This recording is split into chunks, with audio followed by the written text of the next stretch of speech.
Welcome to the Chapter 3 Top 12 Highlights. I'm Mr. Rodman, and today we're talking about federalism. Glad you could join me. We're looking at the top 12 highlights from this chapter, and we start with federalism, this idea of sharing of power between national and state government. Remember, local government is only getting the power that the states give to it. It's national and state that are mentioned in the Constitution, and we'll look at them in more detail in terms of how they work together and also the individual authorities that they have in this. There are different types of federalism, this idea of sharing power between national and state governments. We have dual federalism, which is kind of, they operate within their own spheres, and that's what we saw in the red and blue circles we used in class, the Venn diagram. This is also known as layer cake, where they have their individual powers and responsibilities. Then there's cooperative federalism. This is where the circles come together, this idea of cooperating and working together.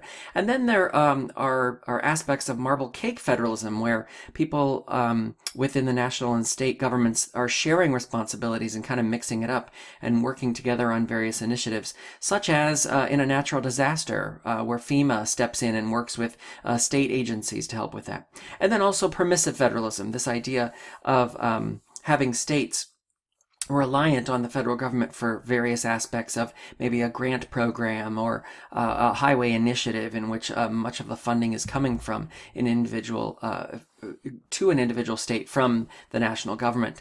Devolution is this idea of new federalism. It's kind of passing down the responsibilities from the national government to state governments. That's what we call first order devolution. But devolution is essentially this idea of scaling back government's power and passing it back to the states, back to the states where essentially with the founders it started from is the mindset.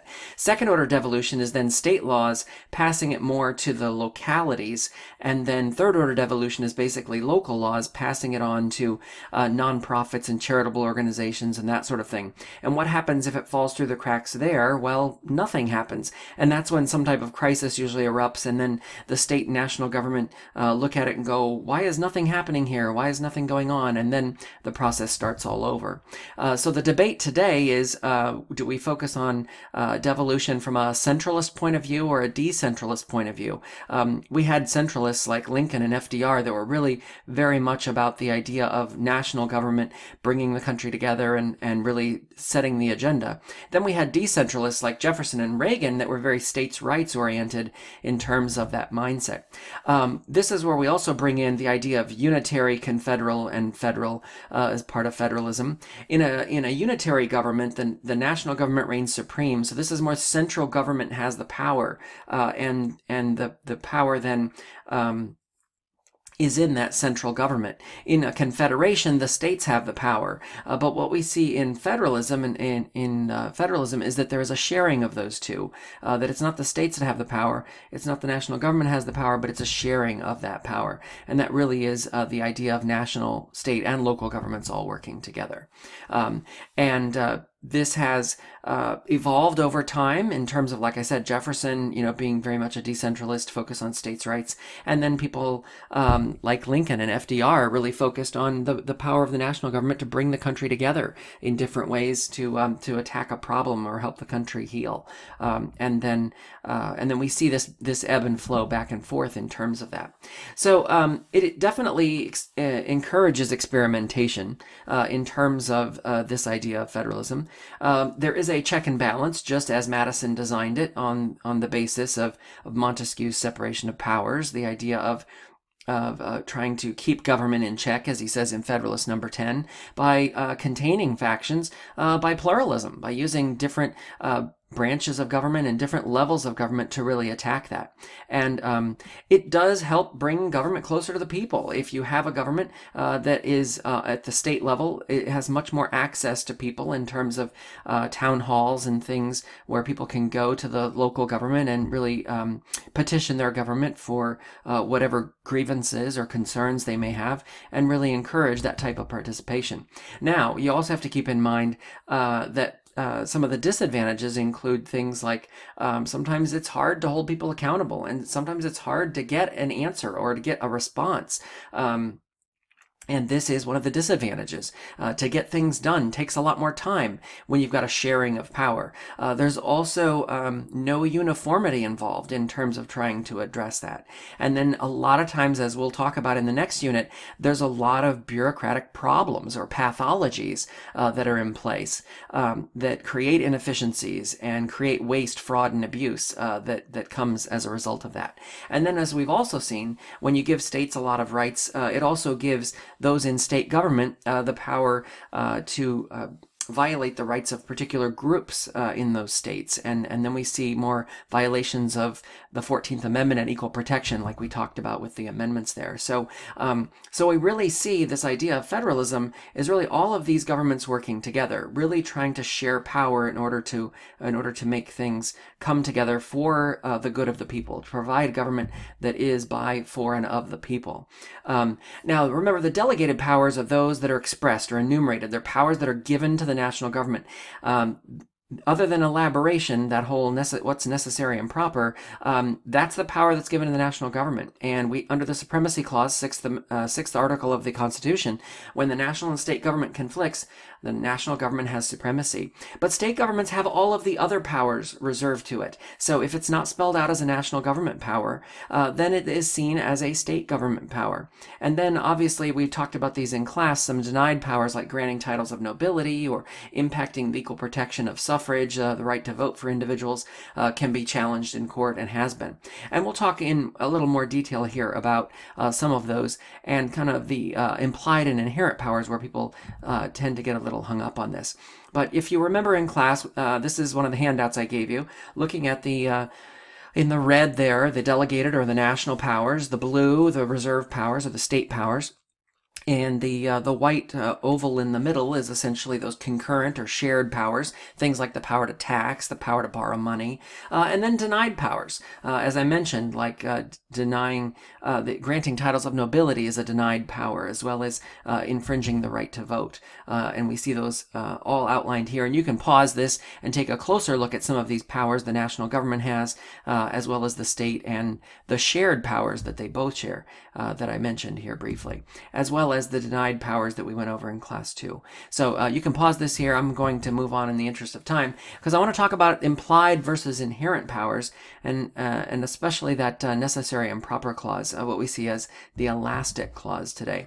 So implied powers are essentially this idea that the Constitution basically is giving the power of the government, in this example, to create a national bank. If you have the power to collect taxes, then somebody has to collect that money and has to print the money and has to figure out how we're going to distribute that money. And so the implication is that through the elastic clause, stretching the Constitution to fit whatever need they may have, the idea here is that Congress, in their power to tax and the power to propose a budget and pass a budget, would have the power to create a national bank as a result of this.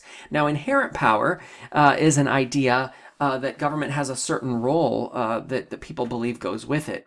If Congress has the power to write laws and make those laws, they need to know what's going on in government in order to be able to know how to write it. They need to know what's working or not working. So investigations or hearings, things where they can question people who work within those agencies to find out what's working and what's not working, is really the role of Congress, and that's an inherent power. Students always get these mixed up in terms of implied and inherent. So think of implied as the idea is they have the power to collect taxes, so as a result, the implication is they also have the power to print money and create a national bank as a result of it. Inherent meaning, well, if I have the power to make the laws, then I need to investigate in order to research those laws. And so that's essentially the inherent power that we see there. Another example here, the president is the commander-in-chief. And so the president is commander-in-chief.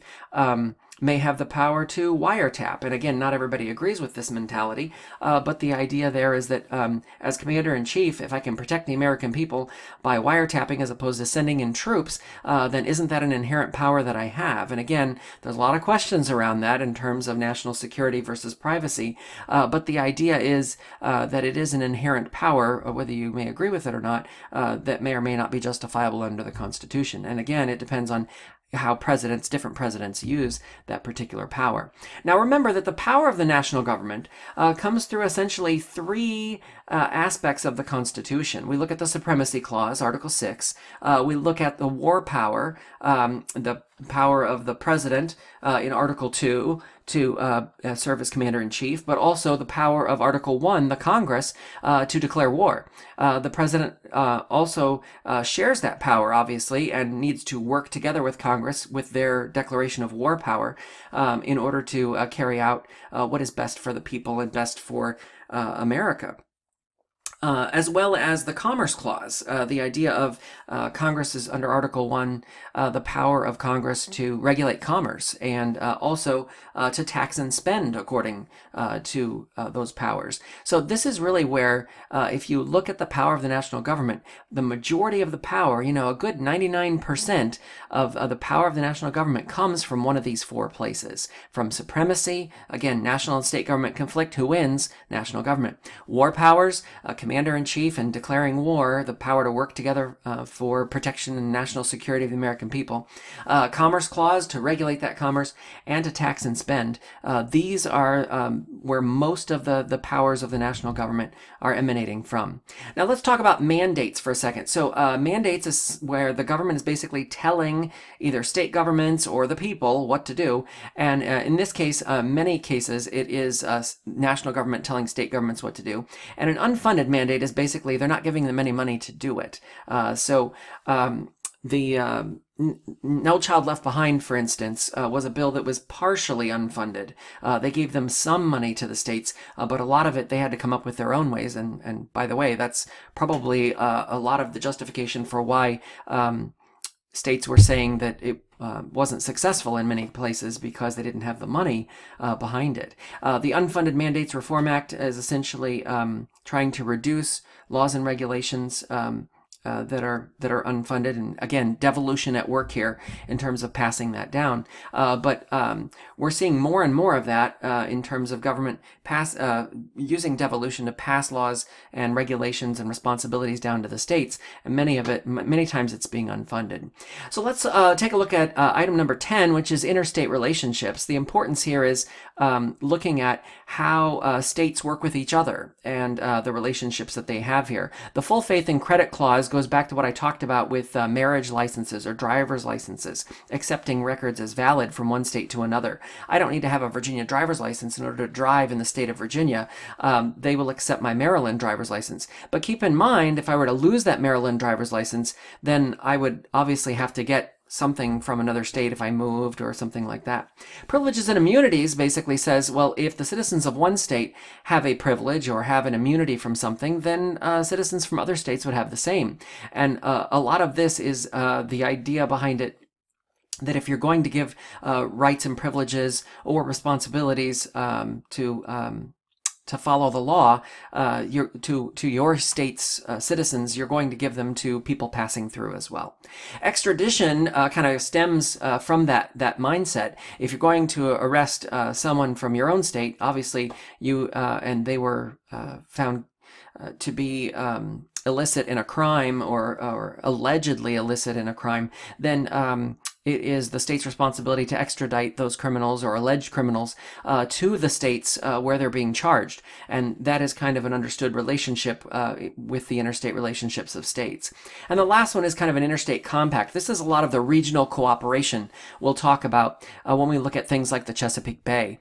The Chesapeake Bay is a regional cooperative in which states are working together to try and bring down and address environmental issues. So you've got all the states along the bay, such as Virginia, Virginia and Maryland and Delaware and Pennsylvania and other states that are impacted or impact the Bay, really taking a look at how can we work together to help solve some of the problems there. And that's really the role of interstate relationships. Let's talk for a second about a very important case, McCulloch v. Maryland, which really addressed this idea of should the states have the right to tax a national bank? There's a couple of items at stake here. The Supremacy Clause is a big one because, again, going back to Article 6, when national and state government conflicts, who wins? It's the national government. How often? Every time that the national government wins, and thus the states don't have the power to tax a national bank as they may have expected. Maryland tried to do this, and obviously McCulloch sued, took it to the Supreme Court. Supreme Court agreed that the state does not have the power to tax the national bank. And our last item today is on preemption, this idea of a national law that all of a sudden preempts or stops a state law or a local law, for that matter, from going into play. And one of the best examples I can give here goes back to the days of JFK and LBJ with the Civil Rights Act of 1964. There were a lot of laws on the books. Think segregation laws, Jim Crow laws, black codes that were still on the books and enforced in a lot of southern states, and segregation laws, for that matter, and that were abided by in other states as well. And the Civil Rights Act really placed a uniform legal system in place to try and level the playing field there in terms of the Equal Protection Clause of the 14th Amendment, trying to outlaw some of those. And again, the wheels of justice turn slowly, but they do turn. And the idea here is all problems weren't solved by 1964. We would see that with the Voting Rights Act of 1965, trying to address some of those issues. But the idea behind it is that law preempted any state or local laws in the eyes of the courts, and especially as those cases may have been appealed. And that really is significant here. Gibbons v. Ogden is an important case that really addresses this from a Commerce Clause point of view. It really preempted the laws that were in particular states. This was a waterways issue, and states were saying, hey, we own the waterways. No, we do, and we can regulate issues there. And the national government said, no, this is an interstate thing. We should be able to regulate the waterways under the Commerce Clause. And the Supreme Court agreed and said this was a situation where preemption was likely to take effect, and Congress under the Commerce Clause would have the broad power to be able to do so. Lastly, I just want to mention a couple of other things. The idea of different types of grants here. A categorical or a formula grant is essentially if it meets this formula or these particular categories, you can get funding, and it basically spits out what the number is. A project grant is for a specific thing.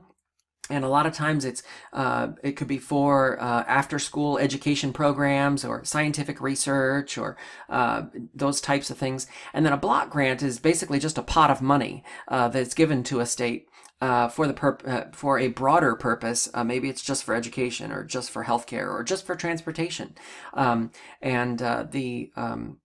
The Americans for Prosperity Act that was passed during the recession of 2008-2009, early 2009, was very similar to that, in that states were given money to help use it for shovel-ready projects.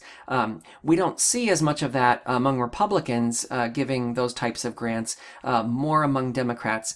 Democrats are trying to get the states to change their behavior, and so a lot of times the idea is that Democrats would have more strings attached to them in order to change behavior. That was not one of the cases in that particular example in terms of the American Recovery Act. And the idea of block grants is that they're becoming much and much more scarce. There are fewer and fewer of them as time moves on. But the idea is the same, in that because there are fewer strings, Congress wants less and less to do with them. They want more categorical grants where it's for specific purposes.